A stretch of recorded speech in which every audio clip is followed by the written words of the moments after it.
उचित मुआवजे की मांग को लेकर संघर्षरत फोर लेन संघर्ष समिति नूरपुर ने ऐलान किया है कि अगर प्रशासन ने 5 अप्रैल तक उनकी मांगों को पूरा नहीं किया तो मिनी सचिवालय का घेराव किया जाएगा और चक्का जाम किया जाएगा।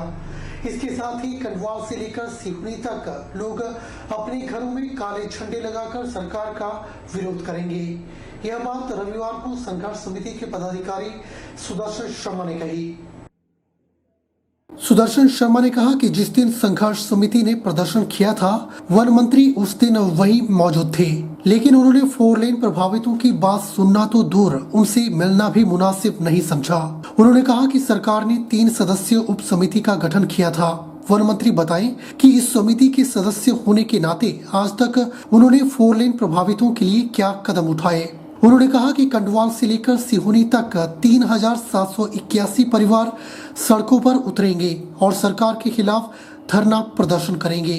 उन्होंने कहा कि मुख्यमंत्री जयराम ठाकुर भी प्रभावितों को मीठी गोली देकर धोखा देते आए हैं, लेकिन उनकी आवाज को सुनने के लिए भी कोई तैयार नहीं है। उन्होंने कहा कि 5 अप्रैल के बाद चक्का जाम भी किया जाएगा और लोग अपने घरों के बाहर विरोध स्वरूप काले झंडे भी लगाएंगे। 25 मार्च को जो 4 लेन संघर्ष समिति द्वारा सरकार के कम मुआवजे के प्रति भवनों व जमीन के मुआवजे के प्रति जो इन्होंने राशि बनाई है या देने के लिए प्रस्तावित है, उसके विरोध में हमारे जो 3781 परिवारों ने विरोध प्रदर्शन किया।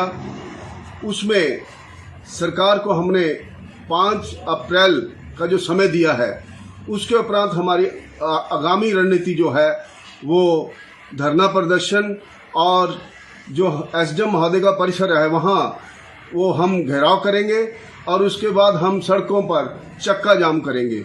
अब हम बता रहे हैं कि जो हमारे मौजूदा यहाँ के मंत्री हैं, उन्होंने उस दिन ये ठीक नहीं समझा कि हमारे पास आते और हमें ये बताते कि नहीं, आप मेरे यहाँ के वोटर हैं, मतदाता हैं, आपके कारण ही आज मैं सत्ता में हूँ और मेरा ये फर्ज बनता है कि मैं आपका जो दुख दर्द है उसको समझूं।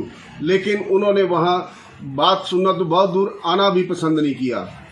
मैं महोदय से ये कहूँगा कि आप उप समिति के सदस्य हैं और 3 मेंबर जो कमेटी बनी है उनकी जो आज तक कारगुजारी है उसके प्रति भी अवगत करवाया जाए। 38वां होला मोहल्ला में दंगल समापन पर ऊर्जा मंत्री सुखराम चौधरी ने शिरकत की। नगर परिषद कार्यकारी अध्यक्ष सहित उपाध्यक्ष और सभी सदस्यों ने ऊर्जा मंत्री का जोरदार स्वागत किया। इस दौरान दंगल समापन पर 61 जोड़ियों ने भाग लिया। गुरु की नगरी पांवटा साहिब नगर परिषद मैदान में दंगल का आयोजन किया गया, जिसमें उत्तरी भारत के 122 पहलवानों ने भाग लिया, जिसमें 118 पुरुष 4 बालिकाएं शामिल थे। मुकाबला दिल्ली और करनाल के बीच हुआ, जिसमें रोहित करनाल ने कृष्ण दिल्ली को हराकर माली अपने नाम की। नगर पंचायत के अध्यक्ष ने संबोधन में कहा कि मेले का आयोजन इस बार शांतिपूर्ण ढंग से हुआ है। आयोजन 18 मार्च से शुरू हुआ था, जो कि आज संपन्न हुआ है। 2 वर्षों के बाद मनाए जाने वाले होला मोहल्ला में 3 सांस्कृतिक संध्याएं आयोजित की गई। मेले में लोगों की खासी भीड़ उमड़ी, जिसमें व्यापारियों को भी खासा मुनाफा मिला। दंगल मेथी में सभी खिलाड़ियों ने शांतिपूर्ण ढंग से कुश्ती लड़ी है। मेले के समापन पर उन्होंने ऊर्जा मंत्री सहित सभी का आभार जताया। मैं आज होला मोहल्ला के समापन अवसर पर सभी श्रद्धालुओं, संतों और मेले में आने वाले सभी दर्शकों को धन्यवाद देती हूँ कि उन्होंने इस वर्ष के होला मोहल्ला मेले का शांतिपूर्वक आनंद लेकर इस मेले को यादगार बनाया है। श्री विवेक महाजन जी, एसडीएम पांवटा साहिब, श्री वीर बहादुर जी, वेद प्रकाश अग्निहोत्री जी, नायब तहसीलदार तथा प्रशासनिक पुलिस और सभी विभागों के अधिकारी एवं कर्मचारियों को सफल आयोजन के लिए धन्यवाद देती हूँ। नगर पालिका के कार्यकारी अधिकारी ठाकुर श्री अजमेर सिंह जी, उपाध्यक्ष श्री ओम प्रकाश कटारिया जी, पांवटा साहिब के समस्त पार्षद दल के साथ साथ नगर पालिका के सभी कर्मचारी और विशेष रूप से सफाई कर्मचारी को सफल आयोजन के लिए बधाई देते मंडी जिला पुलिस विभाग के द्वारा रविवार को पुलिस भर्ती की लिखित परीक्षा का आयोजन किया गया। जिला भर में स्थापित परीक्षा केंद्रों में हजारों अभ्यर्थियों ने लिखित परीक्षा में भाग लिया। परीक्षा के सफल संचालन के लिए मंडी जिला पुलिस विभाग के द्वारा परीक्षा केंद्रों पर पुख्ता इंतजाम किए गए थे ताकि परीक्षा को पारदर्शिता के साथ संपन्न किया जा सके। मंडी जिला पुलिस विभाग के द्वारा रविवार को आयोजित पुलिस भर्ती की लिखित परीक्षा में हजारों अभ्यर्थियों ने भाग लिया और रोजगार के लिए अपने भाग्य को आजमाया।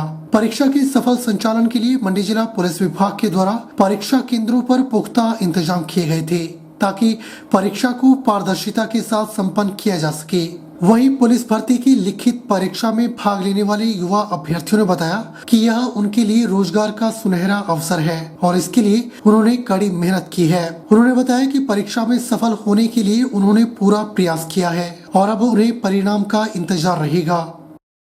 मैं तो ऐसे सब कुछ ठीक ही कर दिया है, अब पता नहीं, अब भगवान की वजह से है, पता नहीं। सर बहुत अच्छा रहा है, यहाँ पे सही था मतलब सब कुछ। यस सर, यहाँ जैसे कि हम अंदर गए तो बहुत अच्छा लगा जाके अंदर, ठीक था मतलब व्यवस्था भी ठीक थी। पर क्या बता अब टेस्ट कैसा है? टेस्ट भी सर ठीक ही था, मतलब सही क्वेश्चन थे, सारे ही सही क्वेश्चन थे। पर अब देखते हैं अब क्या होता है।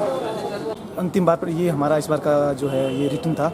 हम चाहते हैं कि अगर ये युवाओं के लिए बहुत अच्छा अवसर है, अगर मतलब इस बार तैयारियां भी ठीक थी, अगर युवा हर बार अच्छा प्रयास करें तो ये मतलब यहाँ पे सभी के लिए जितने अगर युवा हैं, युवा साथी जो आज भर्ती परीक्षा देने के लिए आए थे, उनके लिए बहुत अच्छा अवसर है ये रोजगार के लिए। सर कुल मिलाकर टेस्ट अच्छा है, अभी पर उम्मीद करते हैं कि किस तरह से होता है आगे।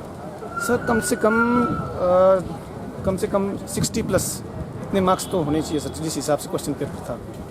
नलवाड़ मेला सुंदरनगर की तीसरी सांस्कृतिक संध्या में मंडी की रेखा चौहान ने भी अपनी प्रस्तुति दी और उन्होंने अपने स्वरों से सबका मन मोह लिया।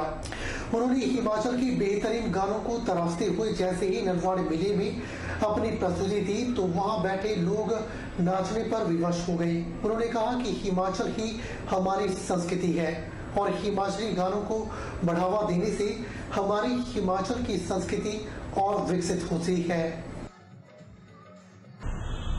मैं थैंक्स करना चाहती हूँ एसडीएम धर्मेश जी का और डीएसपी दिनेश जी का, जिन्होंने मुझे आज सुंदरनगर नलवाड़ में परफॉर्म करने का मौका दिया।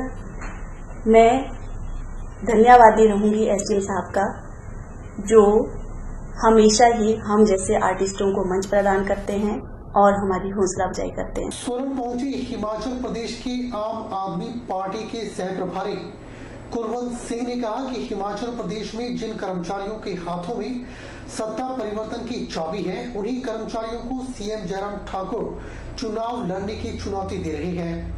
उन्होंने कहा कि आज प्रदेश में पेंशन के लिए कर्मचारी सड़कों पर हैं, युवा रोजगार के लिए सड़कों पर हैं, रेवेन्यू दोनों हाथों से लूटकर नेताओं के खातों में डाला जा रहा है।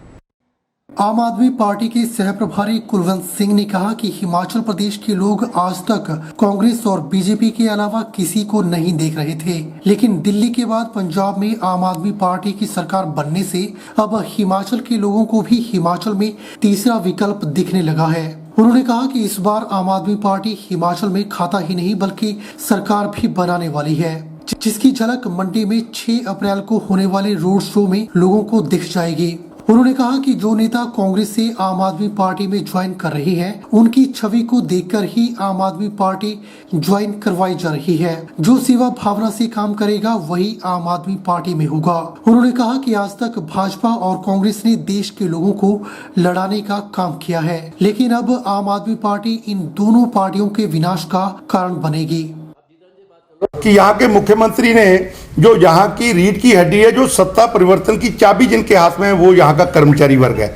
और जिस तरीके से उन्होंने उनकी बेइज्जती करी है, उनको चैलेंज करा है खुला कि अगर आपने पेंशन लेनी है तो पहले आप चुनाव लड़ें।